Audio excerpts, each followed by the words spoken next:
First check చేయడం ఒక aspect, check చేసినప్పుడే తిప్పి పంపడం ఒక ఆస్పెక్ట్.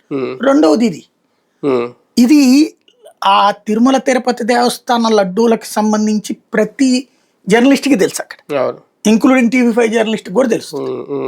కాబట్టి అయినా 5 సంవత్సరాల పాటు. ఇంకొకటి నాకు తెలిసి మనిషి అన్నవాడెవడు భక్తుడికి ఇచ్చే లడ్డూని కల్తీ చేయాలనుకోడు. మనిషి అనేవాడెవడు కూడా, ఏ మనిషి కూడా పొరపాటున జరిగితే ఒకసారి కలపచ్చు. లైక్ ఇప్పుడు యాక్సిడెంట్ మన తొక్కిసలాట జరిగింది, ఒకసారి జరుగుతుంది కానీ అదేమి తెలుగుదేశం కావాలని తొక్కిసలాట కాదు కదా, అది అంతే కదా, యాక్సిడెంటల్. అంతవరకు ఒప్పుకుంటాను నేను. ఇప్పుడు ట్యాంకర్ వచ్చిన దాంట్లో కల్తీ లేదని నేను అన్నాను, బట్ అది రిటర్న్ పంపించారు. దట్ ఇట్ సెల్ఫ్ షోస్ వాళ్ళకి సంబంధించినటువంటి శక్తి. అట్లాంటిది ఈ ట్యాంకర్ తిప్పి పంపించారు, కానీ గతంలో ఉన్న ట్యాంకర్లన్నీ కల్తీనే అని చెప్పడం ఏంటి? అదే ఎవడ జడ్జ్ చేస్తాడు?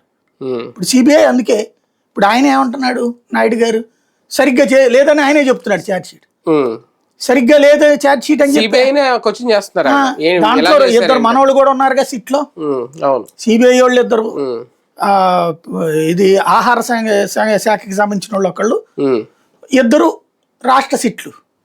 మరి వీళ్ళందరూ కలిసి ఇచ్చింది నివేదిక కదా. ఇంకోటి దాంట్లో